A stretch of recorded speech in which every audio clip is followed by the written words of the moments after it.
Aujourd'hui, nous allons entrer dans cette deuxième lettre de l'épître de Paul à Timothée, dans notre huitième partie aujourd'hui.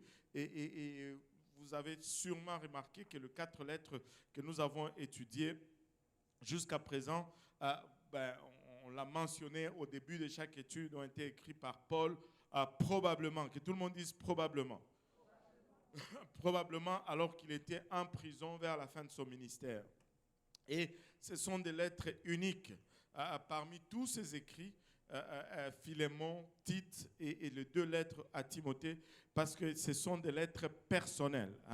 Ce sont des lettres personnelles. Ce ne sont pas des lettres adressées à des églises ou à un groupe comme Galates, Corinthiens et ainsi de suite, mais ce sont des lettres écrites à des personnes et adressés à des individus. Et la particularité de ces personnes, c'est qu'ils sont des dirigeants dans leur zone ou dans leur église où ils sont.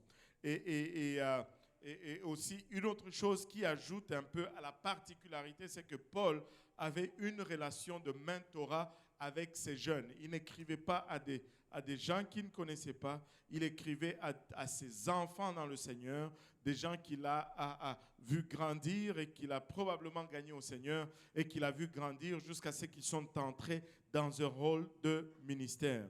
Et c'est pourquoi on peut sentir une certaine liberté dans ces écrits. Paul est très libre, plus qu'ailleurs, de parler du ministère et de parler de ses épreuves personnelles. Maintenant, là, on va regarder la deuxième lettre de Paul à Timothée. Et lorsque Paul est en train d'écrire cette lettre, et que nous appelons couramment 2 Timothée, et sa situation a radicalement changé.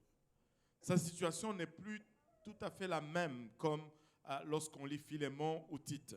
Sa situation a vraiment changé.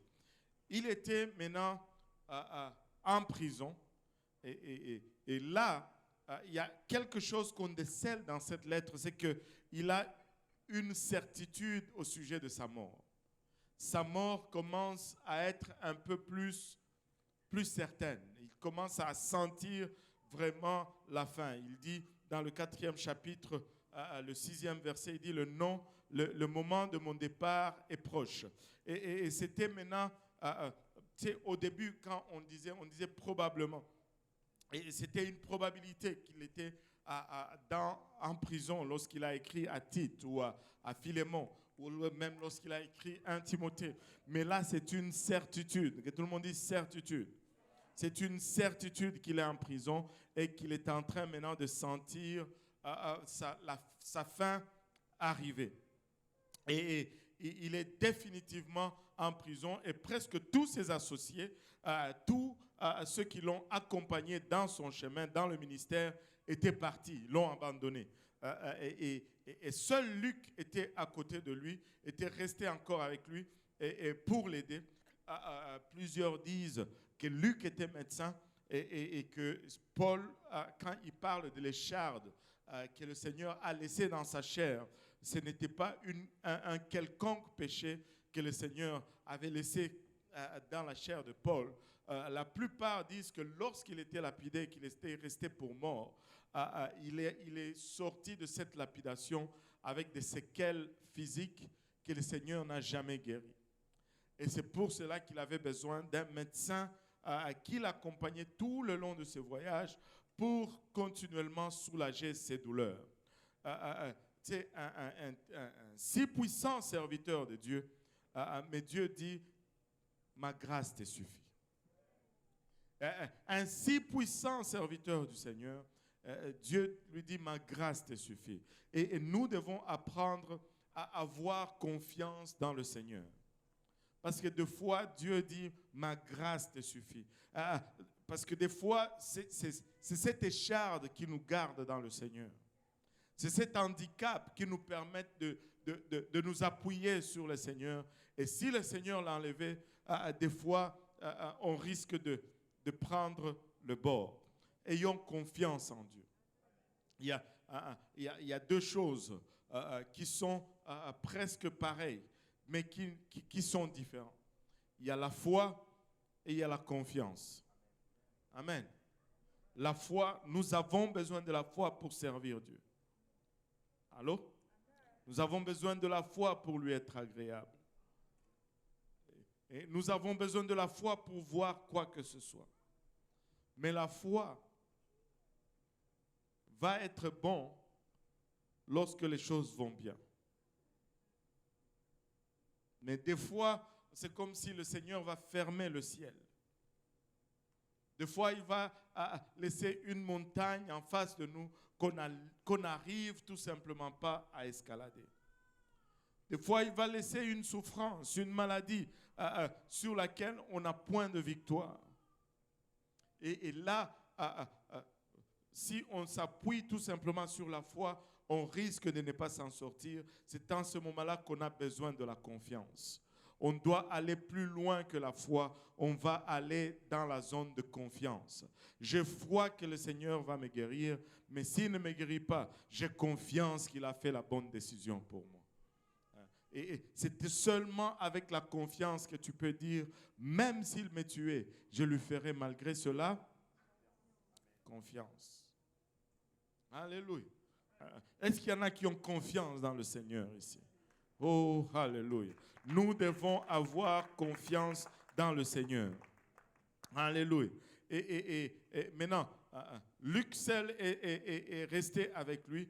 Et c'était certainement un moment sombre dans la vie de Paul. Imaginez-vous, lorsqu'il était puissant, il œuvrait, il plantait les églises, il faisait des miracles, il chassait des démons. Il y avait toute cette suite de gens qui le suivaient. Il y en a qui voulaient l'accompagner à gauche et à droite, il y en a qui voulaient l'entendre. Mais maintenant, il est tout seul en prison et personne n'est plus là. Il ne prêche plus, il n'attire plus de foule. C'est comme si Dieu lui a failli et il est en prison pour l'amour de Dieu. Et là, on va le tuer pour l'amour de Dieu. Et tous ceux qui étaient là autour de lui le délaissent. À croire qu'ils étaient là lorsqu'il y avait cette manifestation de la gloire et de la puissance de Dieu. Mais lorsque les temps sont devenus difficiles, ils se sont tous évanouis. Comme quoi, en tout cas, pas grand-chose ne change. Alléluia. Et j'ai lu quelque chose aujourd'hui. J'essaye de me le rappeler, mais je n'arrive pas. C'était une phrase avec un twist tellement drôle.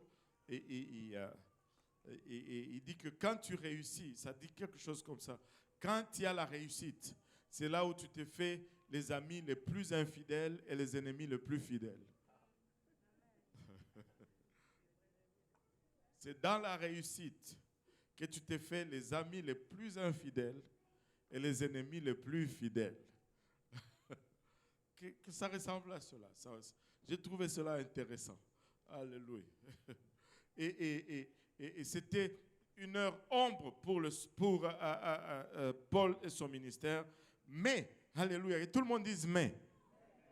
Malgré ce moment sombre, malgré ce moment de découragement, la préoccupation de Paul n'était pas pour lui-même, mais la préoccupation de Paul était Timothée et l'Église. Son cœur était à l'œuvre de Dieu. Wow. Maintenant, afin de pouvoir passer quelques jours, il voyait sa fin venir et Timothée, c'était son fils dans l'évangile, son fils chéri dans l'évangile, et il voit sa fin venir, il dit, j'aimerais le voir pour une dernière fois. J'aimerais passer un peu de temps juste avant que je ne meure. Et là, Paul demande à Timothée de faire le voyage jusqu'à Rome. Dans le 9e verset du chapitre 4, il dit, viens au plus tôt vers moi, hâte-toi de venir, en d'autres termes. Et il a envoyé Tychik à Éphèse pour remplacer Timothée et s'occuper de l'Église pendant l'absence de Timothée.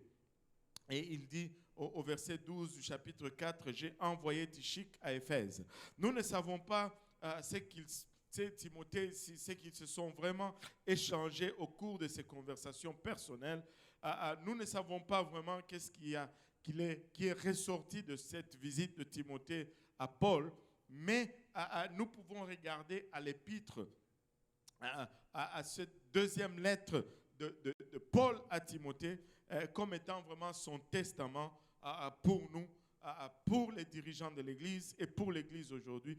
Paul ne sait pas s'il va survivre jusqu'à l'arrivée de Timothée, fait qu'il insère dans ses lettres des choses importantes. Et l'autre chose qu'on doit aussi considérer quand on lit plutôt cette deuxième lettre, c'est que Timothée aussi est dans une phase importante de sa vie. Paul le regarde et il voit que il va mourir et bientôt le ministère de Timothée va rentrer dans une autre saison. Il n'y aura plus d'apôtre Paul à côté de lui.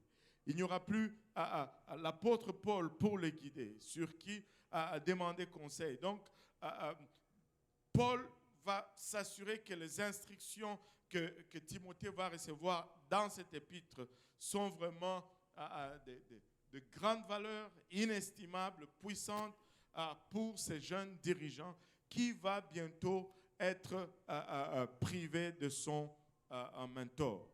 Vous savez, c'est quelque chose d'avoir quelqu'un vers qui tu cours toujours quand ça ne va pas. Allô?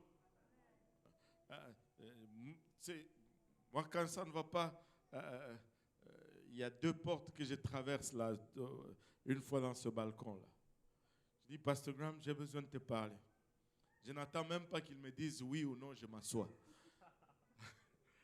Parce que des fois, c'est juste comme ça. Et je n'ose même pas m'imaginer qu'il ne soit pas là. Mais Paul anticipe cela et il donne des directives à Timothée, sachant que bientôt, il ne sera plus là. Amen. Donc, regardons un peu. Est-ce qu'on peut donner le micro oui. On va y aller avec 2 Timothée 1, du 1er verset au 5e verset. Amen. Alléluia. 2 Timothée 1. Paul, apôtre de Jésus-Christ, par la volonté de Dieu, pour annoncer la promesse de la vie qui est en Jésus-Christ. À Timothée, mon enfant bien-aimé, que la grâce, la miséricorde et la paix te soient données de la part de Dieu le Père et de Jésus-Christ notre Seigneur. Je rends grâce à Dieu que mes ancêtres ont servi et que je sers avec une conscience pure, de ce que nuit et jour je me souviens continuellement de toi dans mes prières, me rappelant tes larmes et désirant te voir afin d'être rempli de joie, gardant le souvenir de la foi sincère qui est en toi, qui habita d'abord dans ton aïeul Loïs et dans ta mère Eunice, et qui, j'en suis persuadé, habite aussi en toi. Habite aussi en toi. Et avez-vous déjà remarqué que quand on approche la fin de la vie, on commence à reconsidérer certaines choses? Allô? On commence à reconsidérer certaines relations. On commence à se dire finalement que il n'était pas une si mauvaise personne.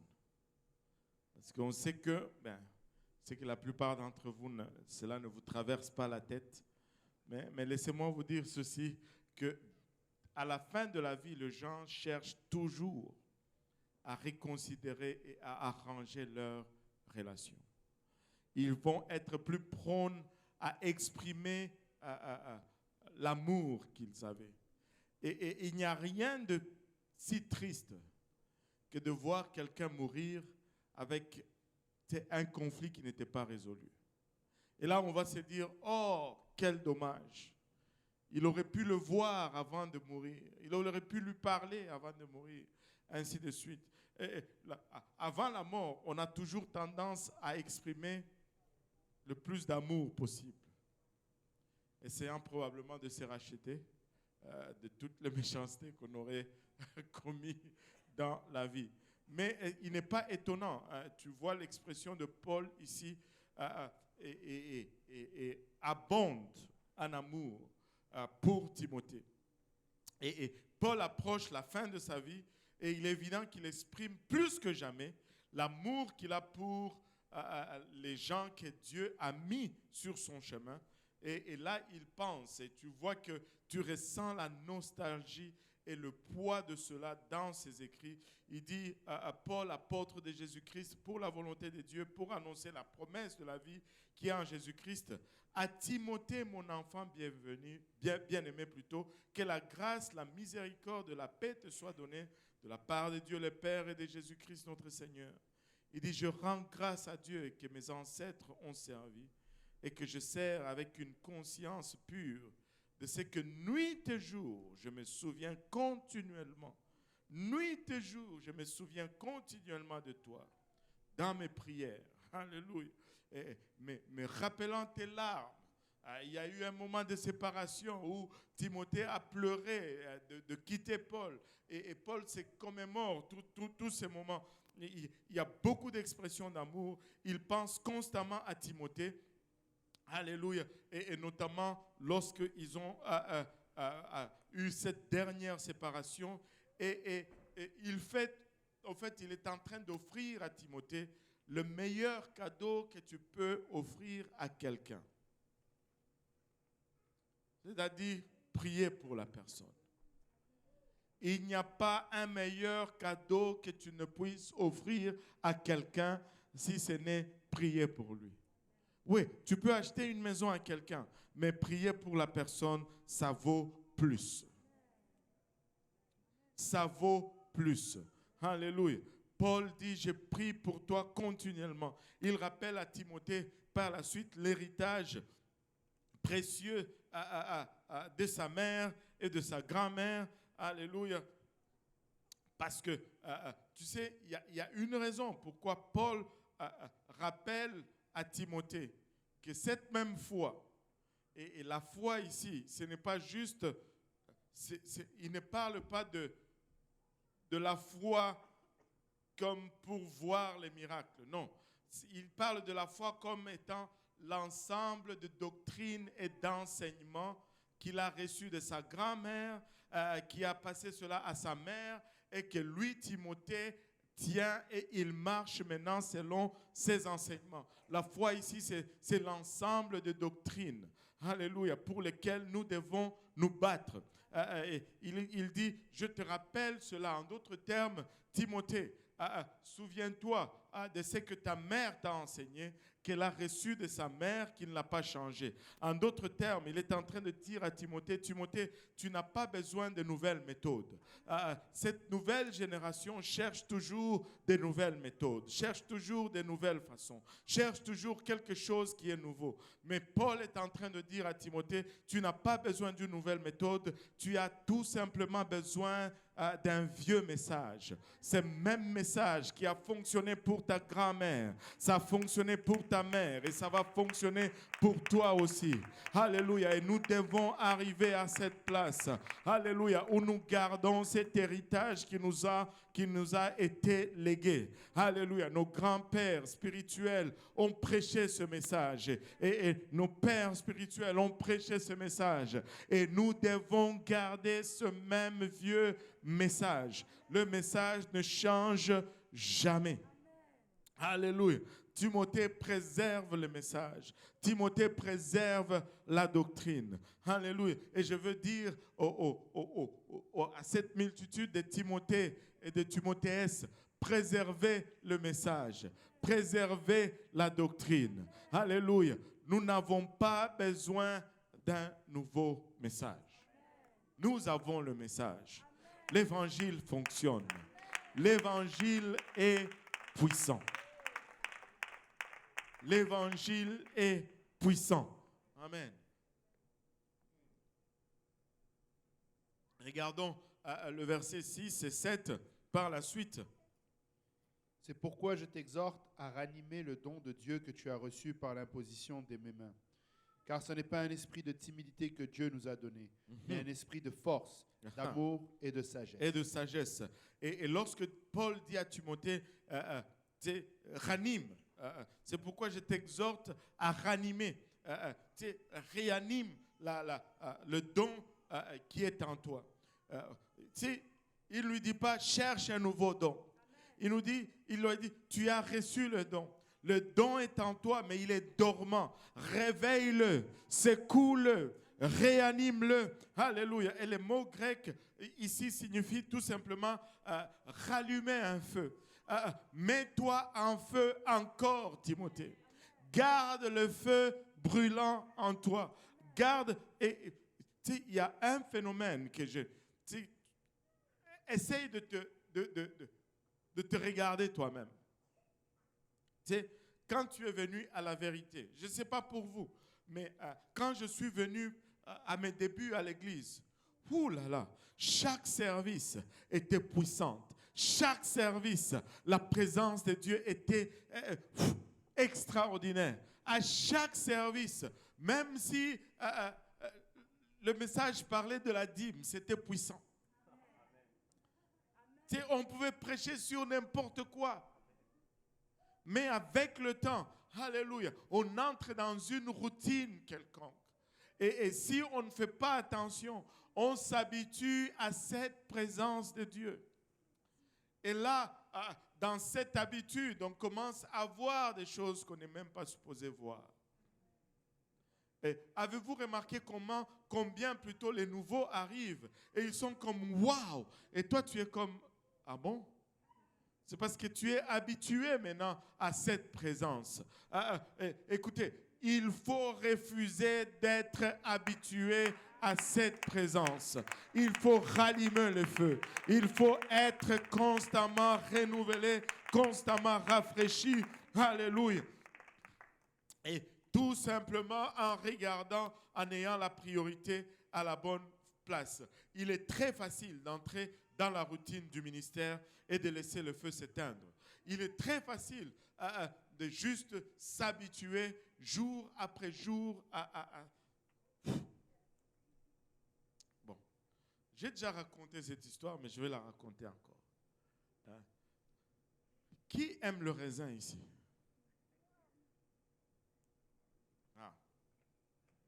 Bon, alléluia. Qui n'aime pas le raisin? Bon, on n'a pas besoin de prier pour la délivrance de quelqu'un. Alléluia. et moi, je me rappelle la première fois que j'avais mangé un raisin. Est-ce qu'il y en a qui se rappellent de leur première fois de manger un raisin? Moi, je me rappellerai de cela toute ma vie. On était au Congo, à Lubumbashi. Ça ne pousse pas chez nous, les raisins. Là.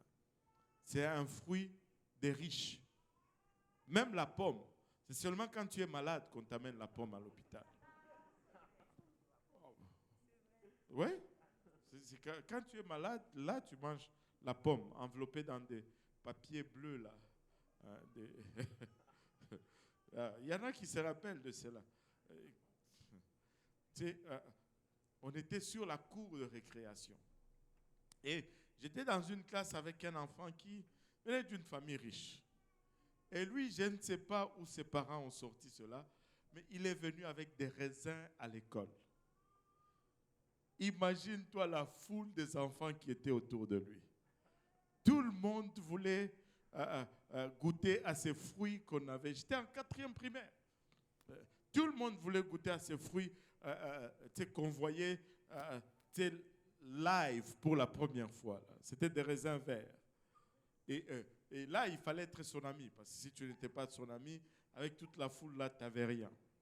Et moi, un autre gars, on était dans son cercle intime. Il nous a donné, moi et le type, un seul raisin. On était parmi les privilégiés. Un seul raisin. Et il a pris, on a pris le raisin. Tu sais, on est sur la cour de récréation, là. Et en Afrique, on n'est pas des daigneux. Hein. Et tu prends le raisin, tu coupes à moitié, un peu plus que la moitié, et tu donnes à l'autre. Et il ne va pas hésiter. Il prend, il met dans la bouche. Et je vous dis, quand ce morceau de raisin a atterri sur ma langue, je n'ai jamais ressenti un goût aussi céleste, aussi angélique. C'était d'une douceur divine. Et c'était comme mes papilles gustatives ne savaient pas quoi faire. il circulait dans toutes directions. J'ai eu une inondation de salive dans ma bouche. Et j'ai mangé ces morceaux de raisin. C'était waouh! Tu ne voulais plus le morceau de manioc. Tu ne voulais plus le morceau de manioc parce que tu allais gâter le goût dans ta bouche. Mais arrivé au Canada, quand je suis arrivé, waouh, les raisins. Là, tu en achètes, tu en manges. Au début, c'est bon. Mais aujourd'hui, il n'y a plus cette explosion-là avec le raisin. C'est bon, mais ça ne goûte pas pareil comme ces morceaux de raisin-là pour la première fois. Écoutez, je veux goûter Dieu pour la première fois à chaque fois. Je veux juste que ça soit explosif à chaque fois. À chaque fois qu'on vient, on veut juste secouer le don à nous. On veut juste rallumer le feu. On ne veut pas tomber dans la routine. On veut tout simplement continuer dans l'émerveillement de la présence de Dieu. Dieu est extraordinaire. J'écoutais un prédicateur aujourd'hui, il dit, vous savez pourquoi on parle en langue quand on reçoit le Saint-Esprit? Parce que Dieu est tellement immense, Dieu est tellement infini que lorsque on le reçoit, il entre en nous. Notre petit corps limité ne peut pas le contenir. Il doit déborder, ça doit sortir. C'est pourquoi tu vas toujours parler en langue, parce qu'il faut que ça sorte. Ton corps ne peut pas le contenir en entier.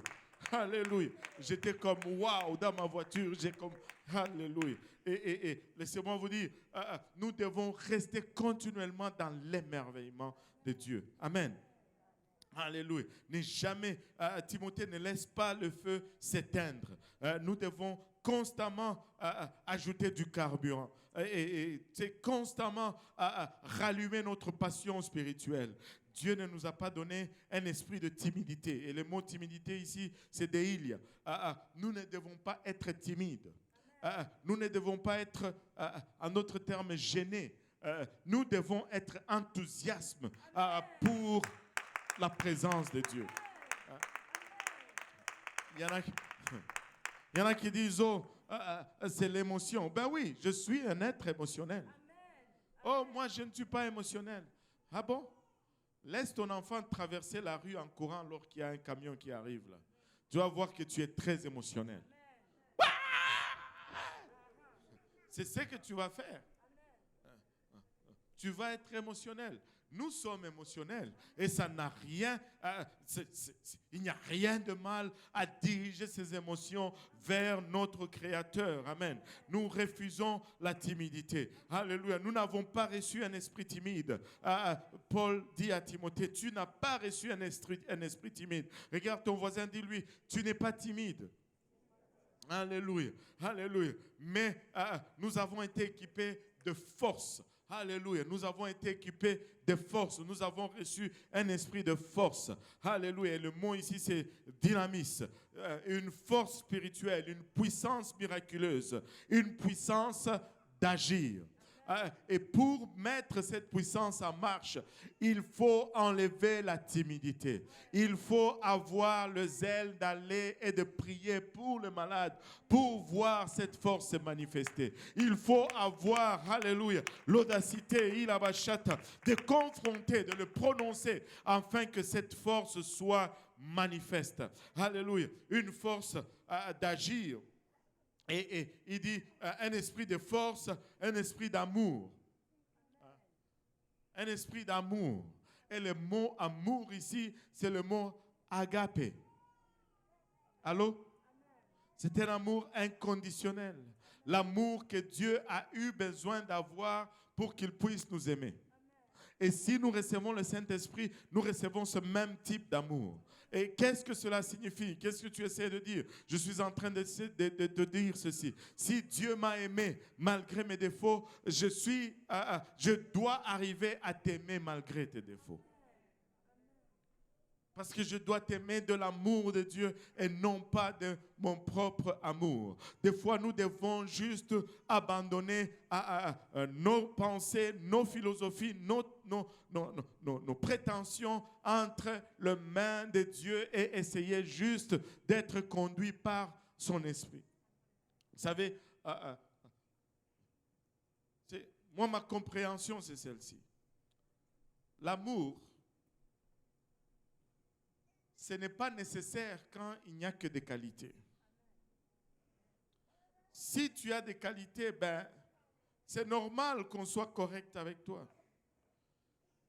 Mais c'est lorsqu'il y a des défauts qu'on voit la manifestation de l'amour. Allô?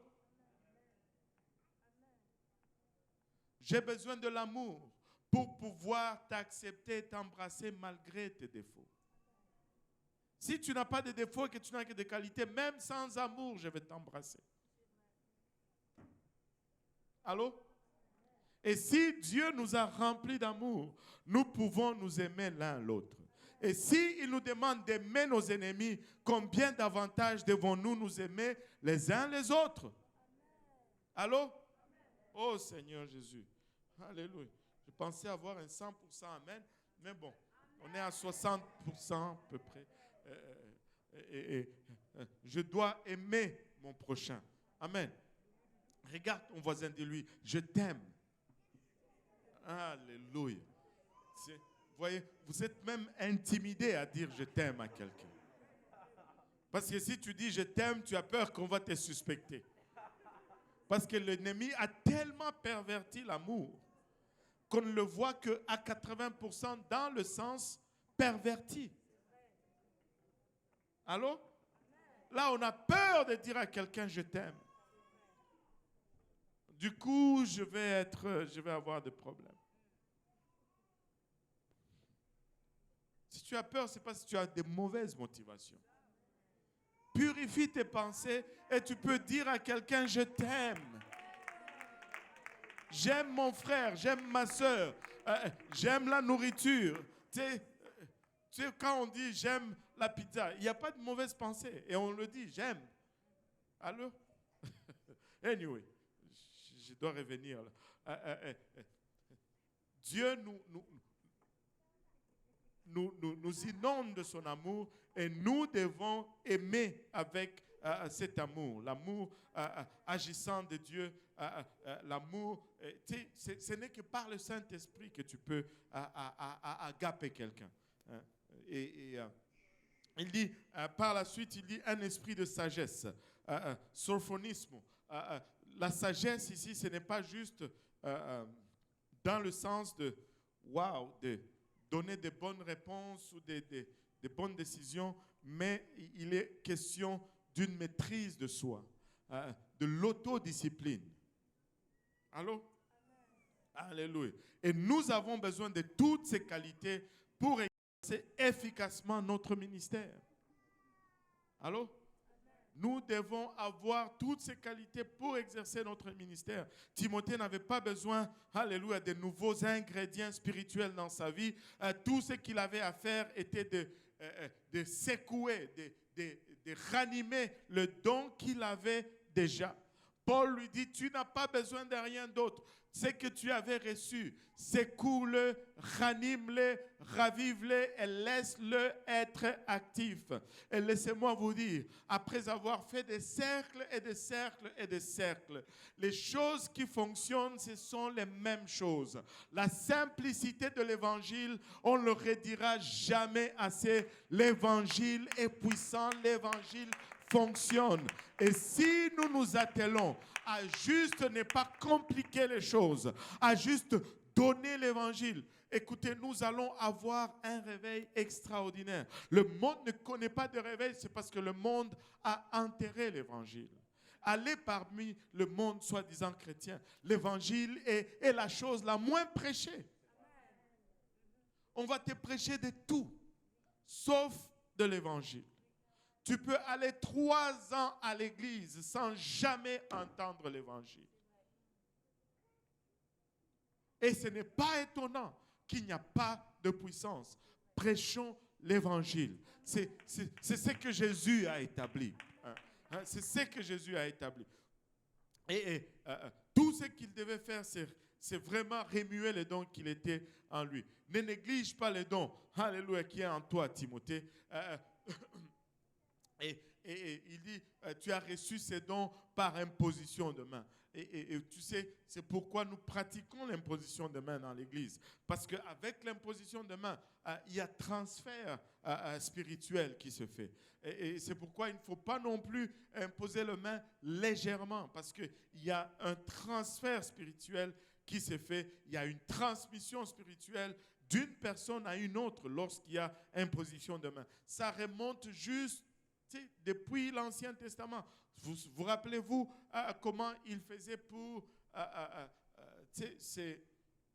comment on dit, pour expier leurs péchés. Ils amenaient un animal chez les sacrificateurs. Et avant qu'on égorge cet animal, qu'est-ce qu'il faisait?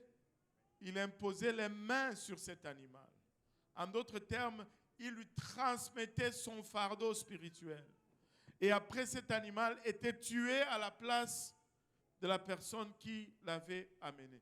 Il y a un transfert spirituel qui s'est fait. Alléluia. Donc, remue les dons en toi et fais-le avec sagesse, pas avec promptitude. Versets 8 à 11. N'aie donc point honte du témoignage à rendre à notre Seigneur, ni de moi son prisonnier, mais souffre avec moi pour l'Évangile, par la puissance de Dieu qui nous a sauvés et nous a adressé une sainte vocation, non à cause de nos œuvres, mais selon son propre dessein et selon la grâce qui nous a été donnée en Jésus-Christ avant les temps éternels, et qui a été manifestée maintenant par l'apparition de notre Sauveur Jésus-Christ, qui a détruit la mort et a mis en évidence la vie et l'immortalité par l'Évangile. Wow. C'est pour cet Évangile que j'ai été établi prédicateur et apôtre, chargé d'instruire les païens. Waouh, Évangile. Il a, regardez ceci, et qui a été manifesté, le verset 10, maintenant par l'apparition de notre Seigneur Jésus-Christ, qui a détruit la mort et a mis en évidence la vie et l'immortalité. Comment? Par l'Évangile. Alléluia. Et tu sais, il y avait un temps où Paul avait beaucoup de succès. Tu sais, il voyageait ça et là. Il accomplissait beaucoup de prodiges et de miracles. Beaucoup de gens le suivaient.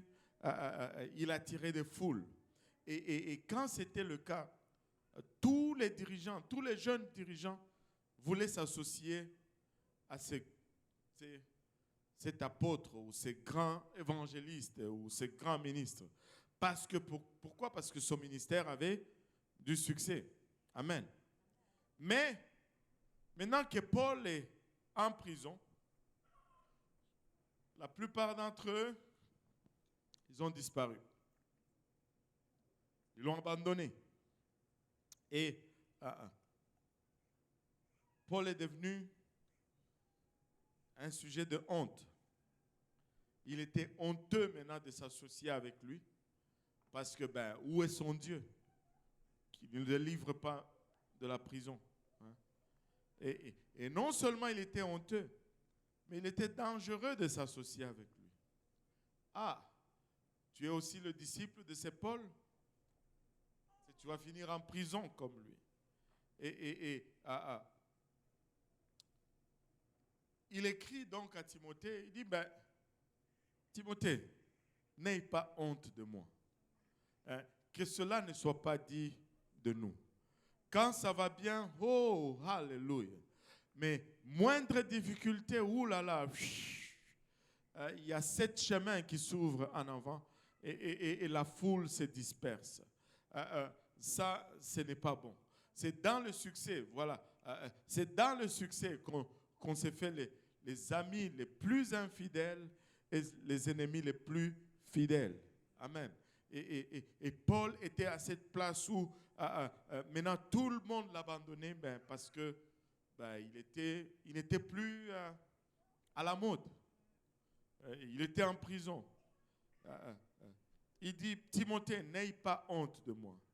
Mais bien que les circonstances de Paul soient extrêmes et très difficiles, et même on devait ajouter très décourageant, il encourage ici Timothée à embrasser la souffrance avec lui. Regardez au verset 8, il dit, n'aie donc point honte du témoignage à rendre à notre Seigneur, ni de moi sont prisonniers, mais souffrent avec moi pour l'évangile. Et c'est triste que dès qu'il y a un problème dans l'Église, on va voir où tu te ranges vraiment. Es-tu avec tes frères qui sont persécutés, ou bien subitement tu deviens celui qui était correct parmi ces frères-là ou ces sœurs-là? Écoutez, nous allons tous boire de la même coupe.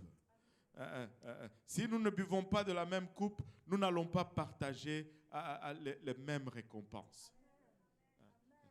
Nous devons prendre part à ces souffrances. Ce n'est pas, écoutez, ce n'est pas toujours la gloire. Et ne vous y trompez pas, servir Dieu, c'est la meilleure des choses, c'est la meilleure des vies. Et avec toutes les souffrances et toutes les choses que ça rapporte, c'est la meilleure des choses à vivre. Mais il y a une coupe à boire et nous la buvons volontiers parce que, alléluia, il y a une récompense que nous attendons. Il y a une récompense que nous attendons. Et comme lui, nous la buvons, alléluia, la bouche fermée. Alléluia, la bouche fermée. Quand on l'a mené à l'abattoir, il n'a pas fait « mais ». Non. Silence. Silence. Entre les mains de ce bourreau, silence. Alléluia. Timothée, n'aie pas honte de moi. Mes circonstances sont extrêmement difficiles, sont décourageantes. Mais toi, sois encouragé. Même si la souffrance se porte à ta porte, ne décourage pas, Timothée. Ne découragez pas. Alléluia. Paul a confiance que tout ce qui lui arrive, même la prison, c'est pour le bien et le grand dessein de Dieu. C'est pour le bien et le grand plan que Dieu a établi pour son Église. Il dit le dessein et la grâce de Dieu. Alléluia. Regardez ceci. Par la puissance de Dieu qui nous a sauvés et nous a adressé une sainte vocation, non à cause de nos œuvres, mais selon son propre dessein et selon la grâce qui nous a été donnée en Jésus-Christ avant le temps. Et Paul ne regarde pas les souffrances comme une malédiction qui lui tombe dessus. Il dit, ça fait partie de la grâce que Dieu a déjà conçue en avance pour moi. Waouh! Waouh, waouh, waouh! Alléluia. Après tout, il dit, pourquoi s'en faire après tout? Dieu a aboli la mort par Jésus-Christ. Pourquoi t'exciter? Il dit, et qui a manifesté maintenant par l'apparition de notre Sauveur Jésus-Christ, qui a détruit la mort et a mis en évidence la vie et l'immortalité par l'Évangile. Dieu a vaincu l'ennemi le plus redoutable. N'aie pas peur des souffrances temporaires, Timothée. Et il a apporté l'immortalité et le pire, alléluia, que le gouvernement romain pouvait faire à Timothée était de le tuer. Et même si on le tuait, Paul dit que ça ne va pas arrêter l'évangile. Vous savez, nous avons peur de la mort. Allô? Mais, je ne sais pas pour vous, mais honnêtement, des fois, je me dis, ah Seigneur, si seulement demain je ne me réveille pas, ça sera bien, oh. Il n'y a plus de soucis, plus de factures, plus de... toutes ces choses-là. Plus de quoi? Ah, je n'ai pas compris. D'Hydro-Québec? Trudeau? Ah, Trudeau, ok. Même pas Trudeau, plus de Trudeau.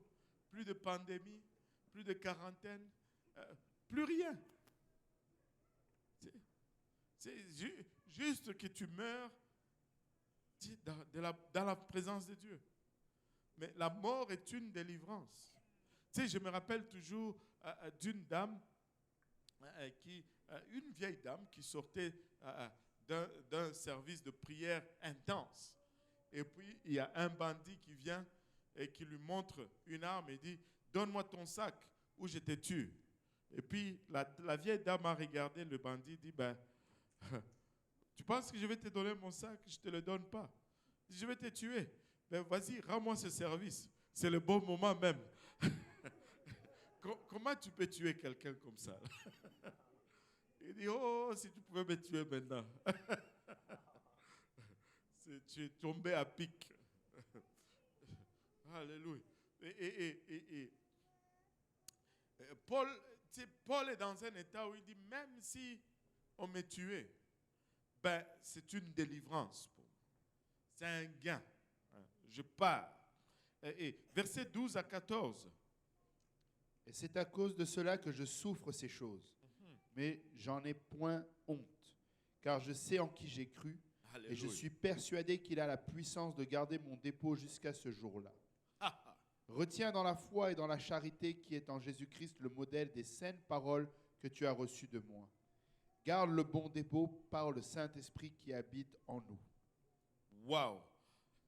Paul c'est puissant. Je ne sais pas si vous le réalisez, mais c'est puissant. Paul est en train de réaffirmer ses convictions ici. C'est-à-dire, peu importe combien m'ont abandonné, je sais en qui j'ai mis ma confiance.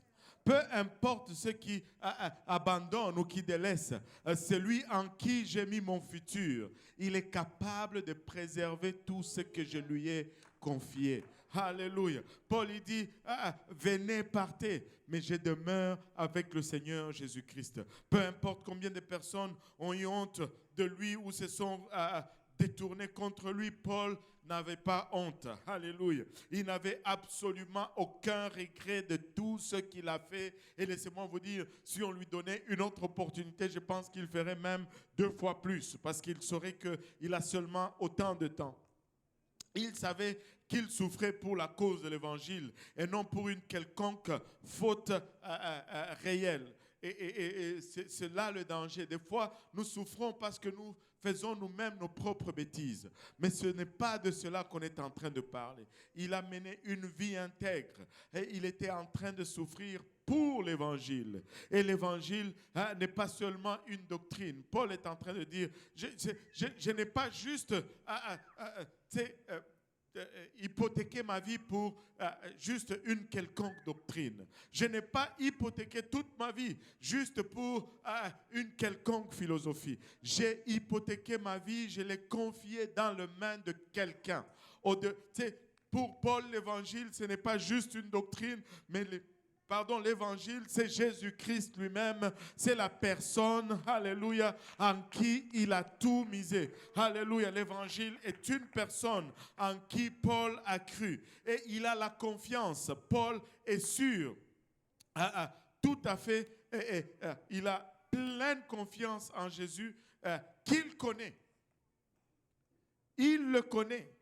Il a une relation avec lui. Et quand Paul dit qu'il peut garder ce que je lui ai confié jusqu'à ce jour, à ce jour-là, certes, il parle de sa vie. Certes, il parle de son éternité. Certes, il parle de tous les efforts qu'il a endurés pour persévérer jusqu'à la fin. Mais il est en train de dire ceci. Dieu peut garder aussi le travail que j'ai fait jusqu'au jour de ma mort ou jusqu'au jour de son retour. En d'autres termes, je ne veux pas trop m'inquiéter. Alléluia. Pas seulement pour ma vie et pour mon futur, mais aussi pour vous et aussi pour l'œuvre de Dieu et aussi pour l'Église. Laissez-moi vous dire ceci. Il ne faut jamais s'inquiéter pour l'Église. Nous devons peut-être nous inquiéter pour nous-mêmes, mais nous ne devons jamais nous inquiéter pour l'Église. Nous ne sommes pas le garant du bien-être de l'Église. C'est Dieu qui est le garant du bien-être de l'Église. Parce qu'il dit, tu es pierre, sur cette pierre je bâtirai mon Église, et les portes de l'enfer ne prévaudront jamais contre elle. S'il dit que les portes de l'enfer ne prévaudront point, c'est qu'ils ne vont jamais prévaloir contre elles. Regarde ton voisin, dis-lui, l'église va bien. Alléluia. Et notre seul souci, c'est juste de demeurer dans l'église parce que l'église va bien. Amen. Il dit, si il peut me garder, non seulement il peut me garder, mais il peut garder aussi mon travail. Il peut garder aussi mes efforts. Laissez-moi vous dire ceci, nous pouvons, alléluia, nous assurer que tout effort que nous investissons dans l'œuvre de Dieu, Dieu le préserve et le garde. Dieu le préserve et le garde. Et moi, je suis... Enfin, je vais peut-être déranger votre théologie. Moi, je suis de cet avis. Que notre récompense ne sera pas seulement basée par le nombre d'âmes que nous allons amener. Allô? Oui, je sais qu'on dit que bon, les âmes, ce sont des couronnes. C'est vrai.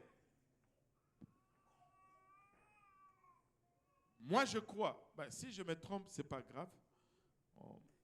On ira tous au ciel. Amen. Moi, je crois que Dieu va récompenser notre témoignage. Qu'est-ce que cela veut dire?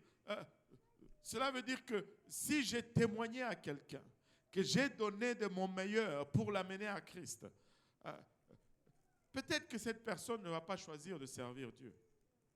Mais Dieu va récompenser mon effort. Pourquoi? Parce que toute personne a libre arbitre de suivre Dieu ou de ne pas le suivre. Avez-vous remarqué même que c'est les gens pour lesquels tu vas tout faire qui ne viennent pas à Dieu? Tu peux même vendre ta maison pour lui. Il ne va jamais servir Dieu. Il va manger tout ton argent. Il va te manger tout le temps. Mais ceux qui veulent servir Dieu, des fois, tu n'as pas besoin de remonter le courant du Saint-Laurent à la nage pour les amener au Seigneur. Et ils veulent tout simplement Dieu. Tu sais, des fois c'est comme ça. Des fois c'est comme ça. Mais moi je crois que Dieu va... il n'y a pas un seul effort que tu as fait pour avancer son œuvre que Dieu va perdre. Ou que Dieu va dire, ah, on ne retrouve pas. Non. Tous les dossiers vont être bien conservés. Et il est en mesure de garder mon dépôt jusqu'à ce jour-là. Alléluia. Jusqu'à ce jour-là.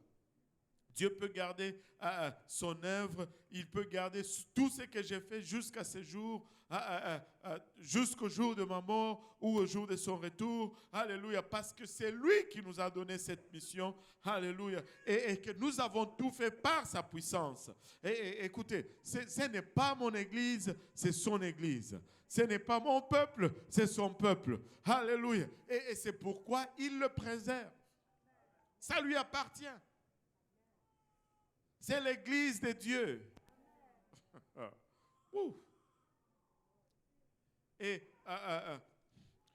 suite à cette confiance que Paul a dans l'évangile, Paul exhorte à Timothée de tenir ferme l'enseignement qu'il a reçu. Garde l'enseignement que tu as reçu au verset 13. Et de les garder par la puissance du Saint-Esprit au verset 14. Et les mots signifient ici un modèle, un plan, un schéma qu'on imite. Et la doctrine qui a été délivrée à l'origine par les apôtres est la norme à laquelle tout enseignement doit être jugé. Notre standard, c'est la parole de Dieu.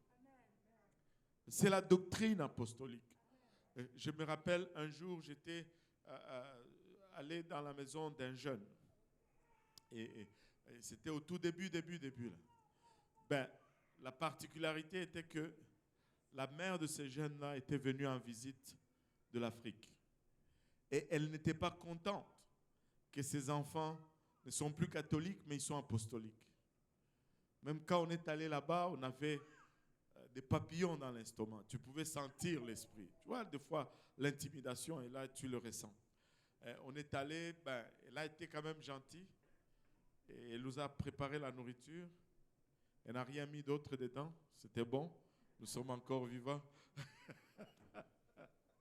Alléluia. Et on a mangé, on a parlé un peu. Et puis, on se disait, pfiou, on l'a échappé belle. Ben, on va vous laisser maintenant, maman. Ah, on était debout. On est resté debout, je pense, pendant 45 minutes avant de sortir de là.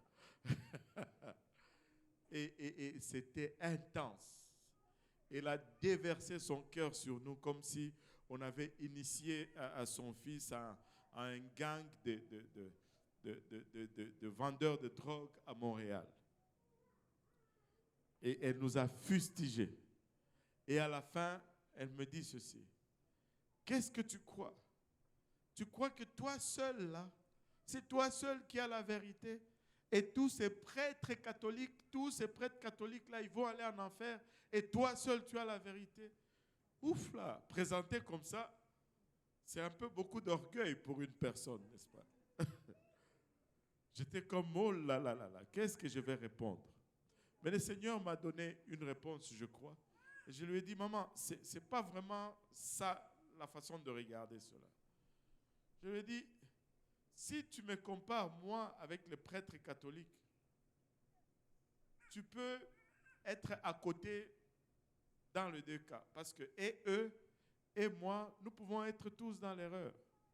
Je pense que la meilleure façon de faire, c'est de me comparer, moi, à la Bible et de les comparer, eux, à la Bible. Et c'est comme ça que tu pourras discerner où se trouve la vérité. Et ça, c'est mon humble opinion. Et c'était fini. Et c'était fini. On est sorti de cette maison vivant. Et moi et mon épouse, j'ai tenu ma femme, je l'ai tirée de là, j'ai dit, je ne veux pas rester veuve. Alléluia. Et vous savez, la mesure, c'est la parole de Dieu. La mesure, c'est la parole de Dieu. Point final. Même s'il y en a 100 000 là-bas, s'il y en a 2 seulement qui marchent selon la parole, laissez-moi vous dire ceci, ça va être ces 2-là qui vont être qualifiés à la fin. N'est-il même pas dit que le chemin qui mène au ciel est étroit et que très peu, on devait même commencer à se méfier quand il commence à y avoir trop de monde, par réflexe. Allô? Je ne suis pas anti-réveil. Mais je suis en train juste de dire qu'on ne peut pas se baser sur la quantité pour dire que c'est là il y a la vérité parce qu'ils sont tous plus nombreux. Alléluia. Vous pouvez être nombreux, mais nombreux dans l'erreur. Amen. Alléluia. Et maintenant, il y a toujours une pression sur l'Église et surtout sur les jeunes dirigeants pour compromettre le message de la vérité.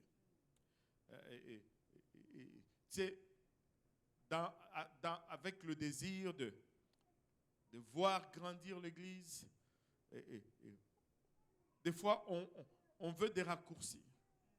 On veut arriver trop vite, là où peut-être les autres ont pris 10 ans avant d'arriver.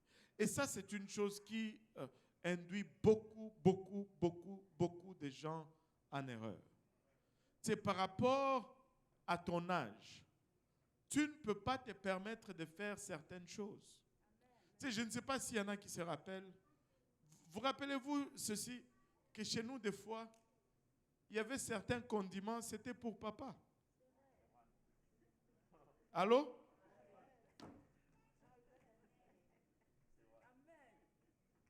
Quand on tuait la poule, là, le gésier, là, tu arrête de rêver. Tu ne vas jamais goûter à ça.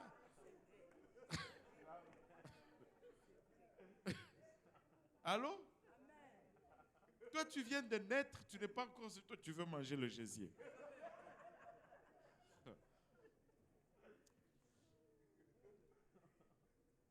Et ça, c'est l'erreur dans laquelle très souvent les jeunes dirigeants tombent. Tu vois un pasteur qui a tiré sa bosse pendant 30 ans, 40 ans, et tu veux faire comme lui. Non! Non! Il a gagné des galons et il mérite le respect. il peut dire certaines choses. Et tu sais, peu importe la congrégation ici, laissez-moi vous dire, Pasteur Graham peut dire certaines choses que moi je ne peux pas dire. Allô? Et si tu es dirigeant, tu ne réalises pas cela, mon ami, tu as une place où tu vas avoir des problèmes. Allô? Coupe-moi mon micro là, je suis en train de très bien enseigner. J'enseigne très bien là. Et, écoutez, tu sais, mange pas le gésier, laisse-le pour Pasteur Graham. Toi, prends la poitrine ou je ne sais pas, la peau même. Alléluia. Déjà que tu manges le poulet. Alléluia. Oh Seigneur Jésus. Et tu sais, ce n'est que par le Saint-Esprit que nous serons capables de discerner la différence et de tenir bon. Et Paul exhorte Timothée à être loyal à la parole de Dieu. Timothée demeure fidèle à la doctrine. Tiens la doctrine comme étant précieuse. Et versets 15 à 18. Tu sais que tous ceux qui sont en Asie m'ont abandonné. Wow. Entre autres Phygèle et Hermogène. Wow. Que le Seigneur répande sa miséricorde sur la maison d'Onésiphore, car il m'a souvent consolé. Il n'a pas eu honte de mes chaînes. Au contraire, lorsqu'il est venu à Rome, il m'a cherché avec beaucoup d'empressement et il m'a trouvé. Que le Seigneur lui donne d'obtenir miséricorde auprès du Seigneur en ce jour-là. Tu sais mieux que personne combien de services il m'a rendu à Éphèse. Waouh. Waouh, waouh, waouh. Il dit, tu sais que tous ceux qui sont en Asie m'ont abandonné. Waouh. Tu ne voudrais pas te retrouver à la place de Paul vraiment en ce moment. Et c'est triste que c'est ceux qui ont reçu le plus de son service et de son ministère l'aient abandonné comme ça facilement dans le moment le plus difficile de sa vie. Et lorsqu'il en avait le plus besoin, ils l'ont délaissé. Et vous savez, les 7 églises mentionnées dans Apocalypse 2 et 3, elles se trouvaient tous en Asie, au fait. Et Paul était resté près de 3 ans dans la capitale provinciale de l'Asie, qui était la ville d'Éphèse à l'époque. Et il avait évangélisé toute la région. Acte 19 en témoigne, Acte 20 en témoigne. Et pourtant, tout le monde s'était maintenant détourné de lui parce qu'il était vieux, parce qu'il était en prison et il n'était plus intéressant. Et c'est pourquoi dans ces contextes, lorsque tu vois tout le monde t'abandonner et qu'il y en a un qui se lève, qui se souvient de toi, ben, ça te va droit au cœur. Et il dit, Onésiphore s'est souvenu de moi. C'était le seul. Quand il est venu à Rome, il n'a pas eu honte de mes chaînes. Il m'a cherché, il m'a fait beaucoup de bien. Et cela a été rafraîchissant pour Paul. Ça l'a soulagé de beaucoup. Vous savez, le ministère, c'est une des choses les plus...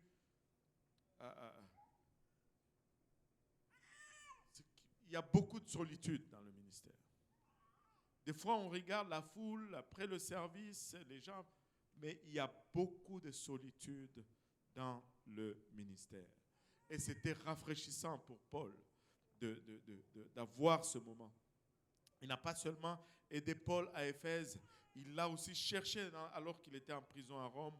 Et il n'a pas eu honte plutôt d'être associé à Paul, même si Paul était prisonnier. Et nous ne connaissons pas beaucoup sur Onésiphore. Ce serait un bon nom pour un bébé à venir. Onésiphore. On est si fort. C'est puissant.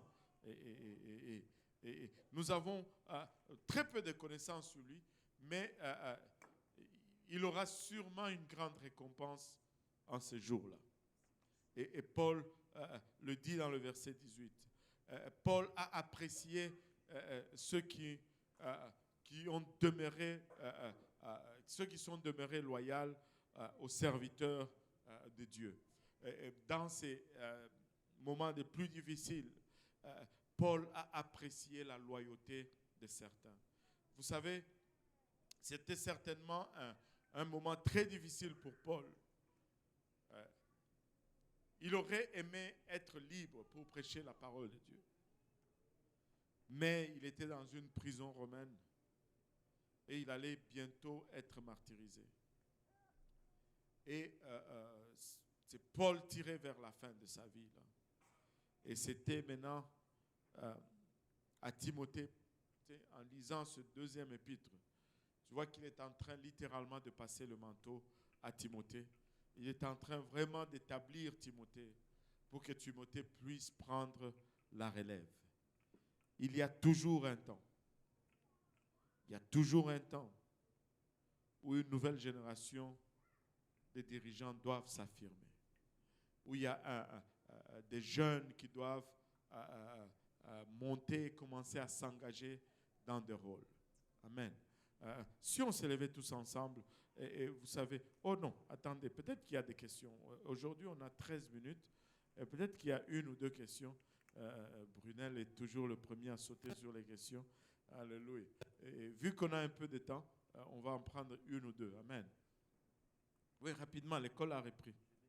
Ah, une. Partage. Oui.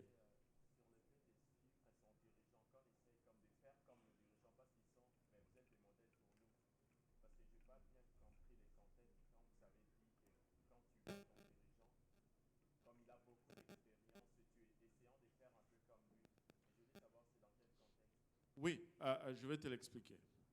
C'est suivre un dirigeant et faire comme lui. Cela ne signifie pas chercher ses privilèges, en fait. On parle de caractère, de comportement, d'attitude, d'humilité. Ça, c'est quelque chose qui, des fois, quand, par exemple, on dit, cet enfant, il est vraiment comme son père. C'est sûr qu'il ne travaille pas le même travail que son père. Mais on voit en lui l'attitude, les caractères. Si on commençait juste par prendre l'attitude, c'est très simple. C'est la marque d'humilité. Nous ne devons jamais être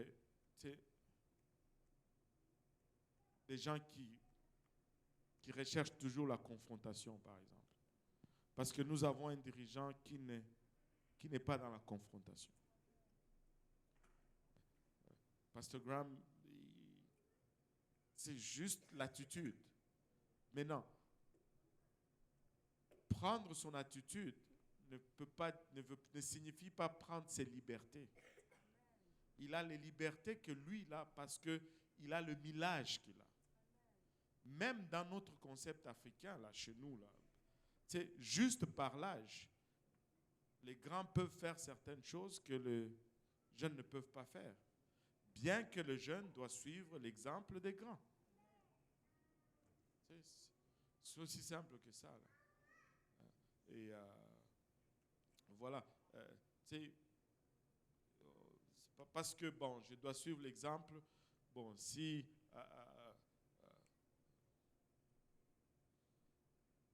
je cherche un exemple négatif, mais je n'en trouve pas là. Ça va venir, ça va venir. Ça va venir. Alléluia. Donc, on suit le tempérament, on suit l'attitude, mais on ne recherche pas la liberté ni le privilège qui viennent avec le temps et avec ce que le Seigneur va permettre de mettre sous tes mains. Des fois, on n'aura pas tous le même privilège. Allô? On ne va pas jouir parce que Dieu ne nous appelle pas à faire les mêmes choses.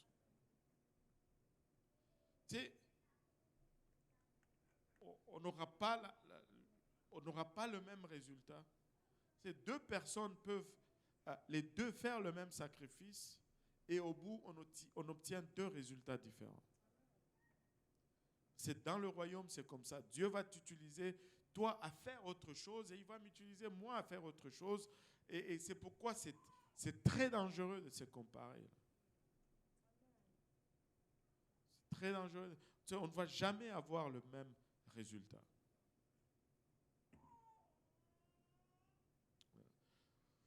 Une autre question? Sinon, Brunel est prêt à prendre la deuxième. Hein? Bon, on va la lui donner comme... là, un jour, tu vas te faire tabasser à la porte de l'église parce que c'est toi qui fais traîner tout le monde chaque soir ici. Non, je blague. Oui, vas-y. La deuxième question, c'était par rapport à la présence de Dieu. Comme vous venez de mentionner qu'on ne doit pas s'habituer à la présence de Dieu de manière routinière. Ouais. Mais moi, mon point, c'était par rapport à Moïse, en fait. L'attitude du peuple à l'égard, par rapport à la présence de Dieu et Moïse, en fait. Parce que la Bible mentionne à quelque part que Dieu parlait à Moïse comme un homme parle à son ami. Est-ce que le fait que Dieu parle à Moïse comme un homme parle à son ami, cela veut dire que Moïse était habitué à la présence de Dieu ou c'était dans un autre contexte? Et puis, est-ce qu'on peut s'habituer à la présence de Dieu de la bonne façon? Non, la relation que Moïse avait avec Dieu n'a jamais déteint sur la révérence que Moïse avait pour Dieu. C'est quand la parole de Dieu dit Dieu a parlé à Moïse, et remarque, ça dit Dieu parlait à Moïse comme son ami, et non Moïse parlait à Dieu comme son ami. Moïse, ça n'a jamais déteint sur la relation qu'il avait avec Dieu. Moïse a toujours gardé la révérence de Dieu jusqu'au bout. Et c'est ça, c'est ça que vraiment cette génération perd de vue de foi. Les supérieurs peuvent te traiter comme un ami. Mais ce n'est pas... L'enfant, cela ne veut pas dire que tu dois faire la même chose au supérieur. Non. Si mon père me prend sur l'épaule, je ne peux pas. Je ne peux pas mettre ma main sur son épaule. S'il met ma main sur mon épaule, je baisse ma tête, je suis tout content. C'est tout. Dieu parle à Moïse comme son ami, mais Moïse ne parle pas à Dieu comme son ami. Amen. On garde toujours la révérence de Dieu. Là, tu as une troisième question. Oh, et c'est Brunel, hein, c'est pas moi. Ah, c'est fini? Ok, vas-y. Une dernière. Oui, pasteur, c'était par rapport à l'imposition des mains. J'aimerais que ça soit un peu plus clair parce qu'il y a plusieurs opinions par rapport à cela. Comme la Bible dit, n'impose pas les mains par précipitation. Mais certains vont dire, moi, si le Seigneur ne me parle pas bien, ne me met pas à cœur, même si la personne veut recevoir le Saint-Esprit, je n'ai pas besoin d'imposer la main parce que Dieu ne m'a pas envoyé de l'imposer la main. Mais parlons de ces contacts-là, comme vous venez de les mentionner, est-ce qu'on peut quand même les faire dans le but, genre, de respecter, se soumettre à la parole de Dieu, ou c'est vraiment quand c'est poussé par l'Esprit, on ressent vraiment de les faire? Parce que là, c'est un mélange de deux choses. Parce qu'il y a une génération qui est devenue trop spirituelle. C'est-à-dire, même pour prier, il faut que Dieu me dise de prier. Ça ne marche pas. Parce qu'il y a de ces choses qui sont... tu sais, je n'ai pas besoin d'entendre la voix de Dieu pour savoir que je dois venir à l'église, par exemple. Si je commence à dire, Dieu ne m'a pas dit d'aller à l'église, je suis à côté. Je suis complètement à côté. Tu sais, je n'attends pas pour dire que, ok, Dieu ne m'a pas dit de me laver aujourd'hui. Ou Dieu ne m'a pas dit de manger aujourd'hui. Parce que nous savons que ce sont des choses routinières de la vie que nous devons faire. Allô?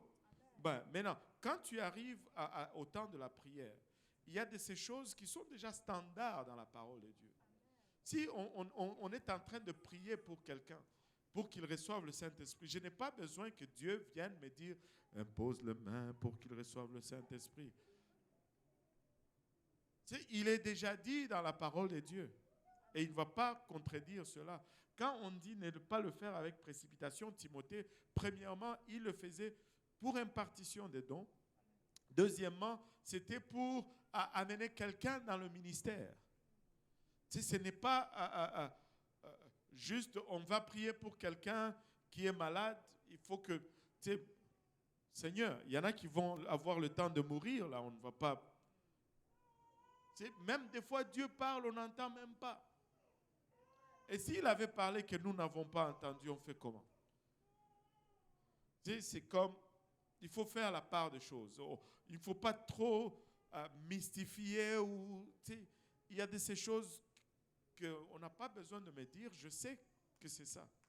Tu sais, quand je vais évangéliser, il y a de ces moments où Dieu va te parler spécifiquement pour parler à quelqu'un. Mais tu ne vas pas attendre toujours que Dieu te parle pour évangéliser. Le reste du jour, tu le fais toujours par obéissance à la parole de Dieu qui dit allez prêcher la bonne nouvelle à tout le monde. Donc, c'est comme ça, là. Tu sais, un dernier exemple, puis je conclus. Tu sais, j'aime bien cet exemple. Philippe, il est où Philippe? Il est là. Philippe, tu sais, quand l'eunuque éthiopien était dans le désert, Philippe a été télétransporté pour aller lui prêcher l'évangile. Mais après cela, tous les voyages de Philippe ne se faisaient pas par téléportation. Tu sais, il y a des places où il devait aller à pied, où il devait aller à dos d'âne. Parce que ce n'est pas tout le jour que Dieu va te téléporter. Il va le faire quand c'est nécessaire. Amen. Alléluia. Donc, il ne faut pas tomber dans ce piège-là. Dieu m'a dit. Ouais. Lisons la Bible. Alléluia. Le Seigneur est bon. On va se lever tous ensemble. Et on va prier pour conclure.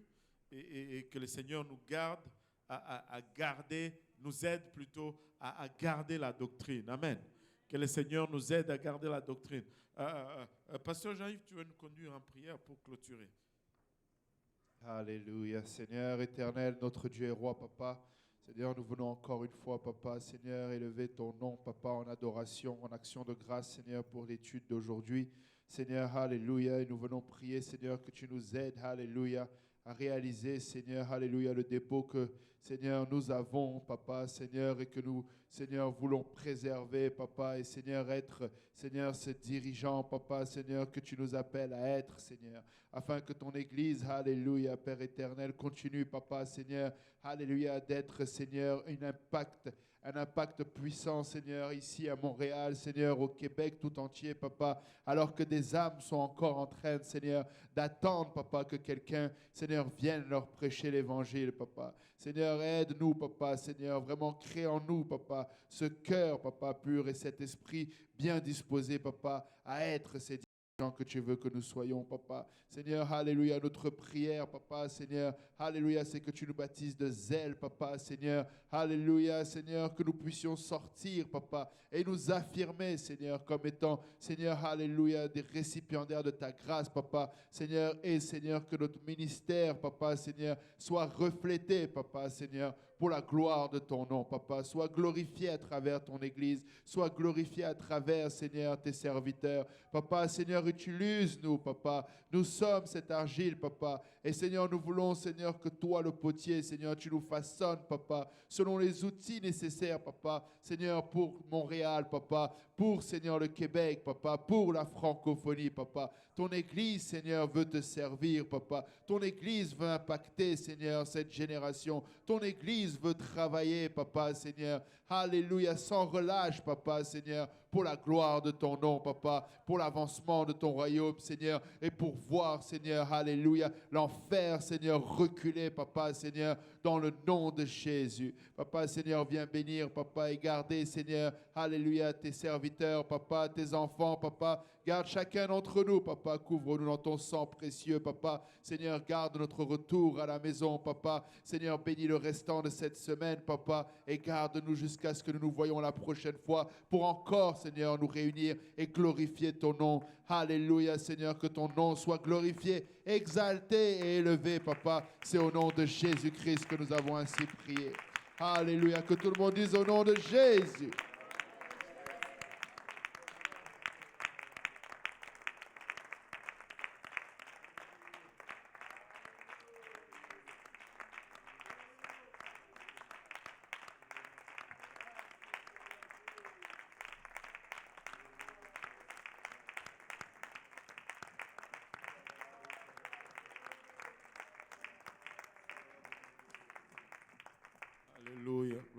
de Jésus, que le Seigneur vous bénisse et qu'il vous garde.